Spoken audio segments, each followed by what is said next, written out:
Assalamualaikum warahmatullahi wabarakatuh. Hari ini saya akan membahas materi pertemuan mata pelajaran Teknologi Informasi dan Komunikasi kelas 7, yaitu peranan teknologi informasi dan komunikasi. Yang pertama yaitu peranan TIK dalam dunia pendidikan. Perguruan-perguruan tinggi, sekolah-sekolah, dan lembaga pendidikan lainnya sudah mulai memanfaatkan internet untuk mendukung kegiatan pembelajaran. Bentuk pemanfaatan internet dalam bidang pendidikan sangat beragam. Antara lain, yang pertama, berbagai hasil penelitian. Teknologi informasi dan komunikasi, khususnya internet, telah banyak digunakan sebagai sumber informasi untuk menunjang kegiatan penelitian yang dilakukan para pakar. Internet telah dimanfaatkan untuk berbagai hasil-hasil penelitian yang dilakukan di bagian dunia yang berbeda. Hal ini menyebabkan hasil penelitian yang dilakukan seseorang dapat dimanfaatkan orang lain untuk menunjang penelitian yang sedang dilakukannya. Saling berbagi hasil penelitian juga mencegah terjadinya penelitian serupa yang berulang yang akan menyebabkan pemborosan biaya dan waktu. Yang kedua yaitu konsultasi dengan pakar. Internet juga banyak dimanfaatkan untuk berkonsultasi dengan pakar-pakar yang berada di tempat lain. Internet telah berhasil membuat ruang dan jarak bukan lagi menjadi masalah untuk berkomunikasi. Seorang mahasiswa di Pulau Kalimantan yang sedang melakukan penelitian dapat berkonsultasi dengan seorang dosen yang ada di Pulau Jawa. Konsultasi dapat dilakukan dengan memanfaatkan layanan email, chatting, ataupun MyLens yang ada di internet. Yang ketiga yaitu perpustakaan online. Perpustakaan online adalah perpustakaan dalam bentuk digital yang ditempatkan di internet. Perpustakaan online memungkinkan seorang pelajar atau mahasiswa untuk mengakses ke sumber-sumber ilmu pengetahuan dengan cara mudah tanpa harus dibatasi dengan jarak dan waktu. Yang keempat yaitu diskusi online. Diskusi online adalah diskusi yang dilakukan di internet. Aplikasi diskusi online memungkinkan para pelajar dapat saling bertukar pikiran tanpa harus berkumpul di suatu tempat.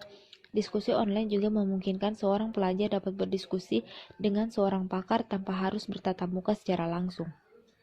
Yang kelima yaitu kelas online.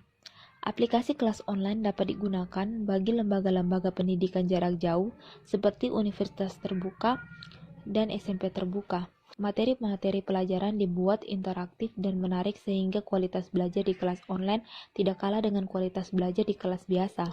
Kelas online memungkinkan seorang siswa dapat terus mendapatkan pendidikan sekalipun tidak dapat hadir di sekolah seperti halnya pada sekolah biasa.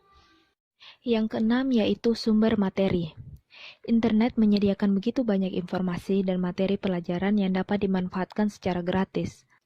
Ada banyak situs-situs di internet yang menyediakan materi pelajaran dan juga tutorial-tutorial yang dapat dijadikan sebagai sumber belajar. Jika ingin belajar tentang sesuatu, yang perlu kamu lakukan hanyalah menemukan situs yang menyediakan materi pelajaran yang sesuai dengan keinginanmu. Keuntungan yang diperoleh oleh para peserta didik dari pemanfaatan teknologi informasi dan komunikasi dalam bidang pendidikan antara lain yang pertama, dapat mengakses informasi-informasi hasil penelitian dari orang lain. Yang kedua, akses ke sumber pengetahuan dapat dilakukan dengan lebih mudah. Yang ketiga, akses ke para pakar menjadi lebih mudah karena tidak dibatasi oleh jarak dan waktu. Yang keempat, materi-materi pelajaran disampaikan interaktif dan menarik. Dan yang kelima, melalui belajar jarak jauh, kendala biaya dan waktu yang mungkin tidak dapat dihindari dengan cara pendidikan biasa dapat diatasi dengan mengikuti kelas online. Selain memberikan keuntungan kepada para pelajar, pemanfaatan teknologi informasi dan komunikasi juga memberikan keuntungan kepada lembaga pendidikan penyelenggara. Beberapa keuntungan yang diperoleh lembaga penyelenggara antara lain, yang pertama dapat saling berbagi hasil penelitian dengan institusi pendidikan yang lain. Yang kedua, dapat memberikan pelayanan yang lebih baik kepada peserta didik. Yang ketiga, dapat menjangkau pelajar atau mahasiswa yang berada di tempat lain melalui program jarak jauh. Yang keempat, melalui perpustakaan online, biaya untuk menyediakan buku-buku di perpustakaan dapat dikurangi. Dan yang kelima, dapat saling berbagi sumber ilmu dengan institusi lain, misalnya dengan membuat perpustakaan bersama. Yang kedua yaitu peranan TIK untuk menunjang bisnis. Sebagai sarana komunikasi, internet dapat menyampaikan informasi dengan sangat cepat, menjangkau seluruh belahan dunia dan tidak dibatasi oleh batas-batas hukum teritorial sebuah negara. Selain itu, komputer sebagai salah satu perangkat teknologi informasi dan komunikasi mempunyai kemampuan yang sangat handal untuk mengelola dan mengolah berbagai jenis informasi dalam waktu yang sangat cepat. Berikut ini adalah bentuk pemanfaatan teknologi informasi dan komunikasi dalam mendukung kegiatan bisnis. Yang pertama yaitu Internet Banking.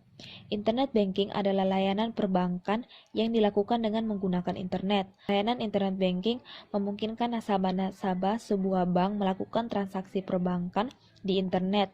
Nasabah cukup masuk ke situs Internet Banking yang disediakan oleh bank, kemudian melakukan transaksi yang diinginkan. Transaksi-transaksi yang dapat dilakukan adalah menampilkan sejarah transaksi, pengecekan saldo, transfer uang, dan pembayaran tagihan-tagihan.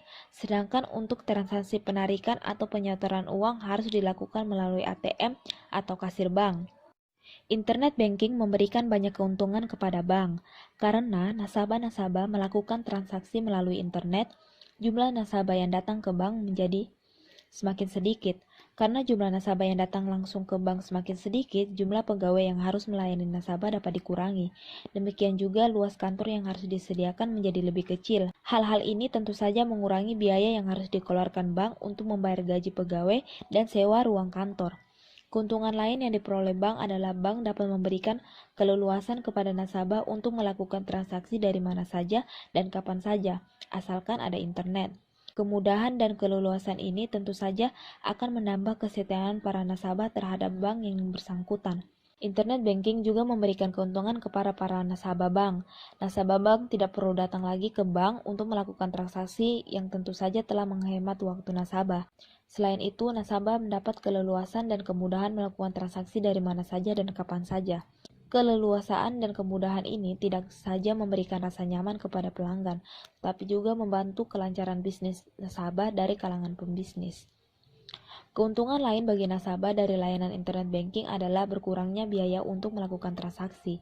Jika perlu ke bank, nasabah harus mengeluarkan biaya-biaya untuk transportasi dan kemungkinan terkena resiko kemacetan bagi nasabah yang di kota-kota besar. Sedangkan bila melakukan transaksi dengan internet banking, nasabah hanya mengeluarkan biaya untuk koneksi ke internet ditambah biaya transaksi yang dikenakan oleh bank. Yang kedua yaitu SMS banking. SMS banking adalah layanan perbankan dari bank yang dilakukan dengan menggunakan SMS. Layanan internet banking memungkinkan nasabah-nasabah bank melakukan transaksi perbankan hanya dengan mengirimkan SMS ke nomor tertentu yang disediakan oleh bank. Transaksi-transaksi yang dapat dilakukan menggunakan SMS banking adalah pengecekan saldo, transfer uang, dan pembayaran tagihan-tagihan. Dengan alasan-alasan yang sama dengan layanan internet banking, SMS banking memberikan keuntungan kepada bank penyedia layanan dan juga nasabah yang menggunakan layanan. Yang ketiga yaitu e-commerce. Electronic commerce atau perdagangan secara elektronik adalah perdagangan yang dilakukan dengan memanfaatkan jaringan telekomunikasi, terutama internet. Internet memungkinkan orang atau organisasi yang berada pada jarak yang jauh dapat saling berkomunikasi dengan biaya yang murah. Hal ini kemudian dimanfaatkan untuk melakukan transaksi perdagangan. Perdagangan secara elektronik memberikan keuntungan baik kepada perusahaan maupun kepada konsumer. Keuntungan yang diperoleh perusahaan antara lain, yang pertama, perdagangan secara elektronik memungkinkan perusahaan untuk menjual produknya kepada lebih banyak orang. Dengan kata lain, perusahaan dapat menjangkau pasar yang lebih luas. Misalnya, perusahaan atau toko di Amerika dapat menjual produknya kepada orang di Jepang. Yang kedua yaitu perusahaan tidak perlu membuka banyak cabang distribusi. Yang ketiga, mengurangi biaya yang dikeluarkan perusahaan karena perusahaan tidak perlu menyediakan toko yang besar dan pegawai yang banyak. Yang keempat, karena biaya yang dikeluarkan perusahaan dapat dikurangi, harga barang dapat dijual dengan lebih rendah. Akibatnya lebih banyak konsumen yang dapat menjangkau barang tersebut. Ini berarti jumlah barang yang laku menjadi lebih banyak. Dan yang kelima, barang yang dijual lebih murah dapat meningkatkan daya saing perusahaan. Sedangkan keuntungan yang diperoleh konsumen antara lain, yang pertama, konsumen tidak perlu mendatangi toko untuk mendapatkan barang, cukup ke internet dan memesan barang. barang akan diantar ke rumah. Yang kedua, pembeli dapat menghemat waktu dan biaya transportasi berbelanja. Yang ketiga, mempunyai lebih banyak pilihan karena dapat membandingkan semua produk yang ada di internet. Yang keempat, yaitu dapat membeli barang yang tersedia di negara lain yang di dalam negeri mungkin belum tersedia. Dan yang kelima, harga barang yang dibeli menjadi lebih murah. Yang ketiga yaitu peranan TIK dalam bidang pemerintahan. Pemanfaatan teknologi informasi dan komunikasi dalam bidang pemerintah ditujukan untuk meningkatkan layanan pemerintah kepada masyarakat dan dunia usaha. Sebagai contoh, kepada masyarakat, teknologi dapat dimanfaatkan untuk meningkatkan pelayanan dalam urusan kependudukan. Sedangkan kepada dunia usaha, teknologi digunakan untuk meningkatkan pelayanan dalam urusan perizinan dalam dunia usaha. Berikut ini adalah pemanfaatan teknologi informasi dan komunikasi dalam bidang pemerintahan memberikan keuntungan kepada masyarakat penggunaannya. Antara lain, yang pertama, meningkatnya layanan kepada masyarakat. Masyarakat dapat dilayani kapan saja dan di mana saja tanpa harus bergantung pada waktu, jam buka kantor, dan tanpa harus datang ke kantor pemerintahan. Masyarakat dapat memperoleh informasi yang dibutuhkan melalui situs yang disediakan. Yang kedua yaitu meningkatnya hubungan antara pemerintah dengan dunia usaha dan masyarakat karena informasi lebih mudah diperoleh.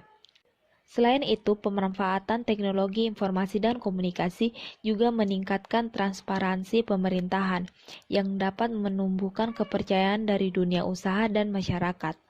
Yang ketiga yaitu tersedianya informasi yang mudah diakses oleh masyarakat. Informasi yang mudah diakses tersebut akan membuat masyarakat dapat mengambil keputusan dengan benar. Pemanfaatan teknologi, informasi, dan komunikasi akan memberdayakan masyarakat. Yang keempat yaitu peranan TIK dalam memperdayakan masyarakat. Teknologi informasi dan komunikasi diyakini dapat meningkatkan ekonomi masyarakat.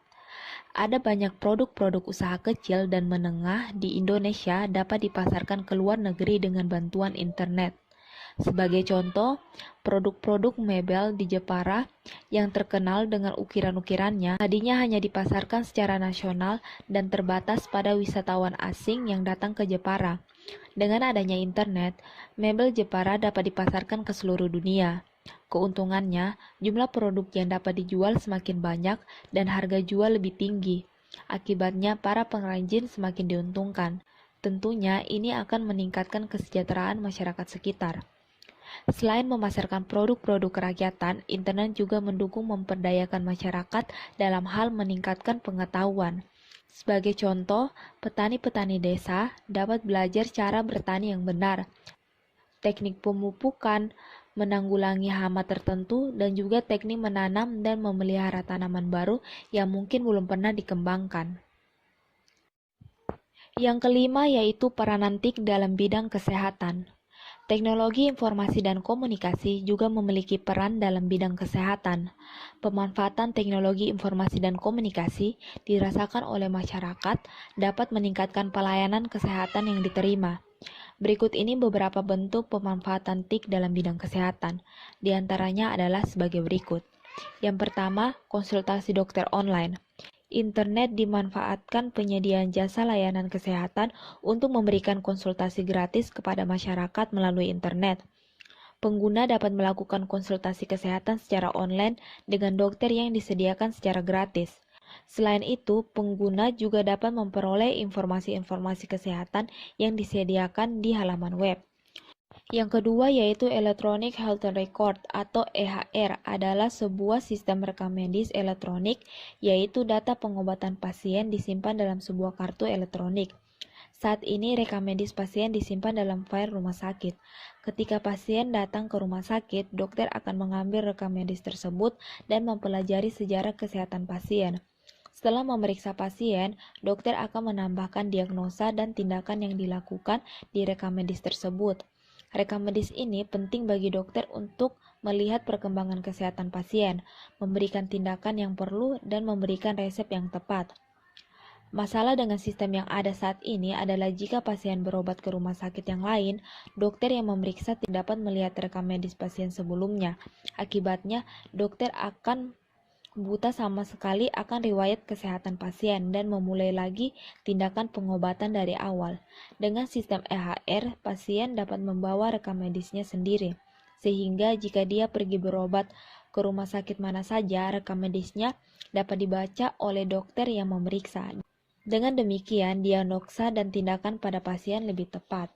Yang ketiga yaitu Clinical Decision Support System atau SDSS adalah sebuah sistem pintar yang dilengkapi dengan kecerdasan buatan dan data yang cukup sehingga mampu memberikan rekomendasi diagnosa dan penanganan kepada dokter dan perawat.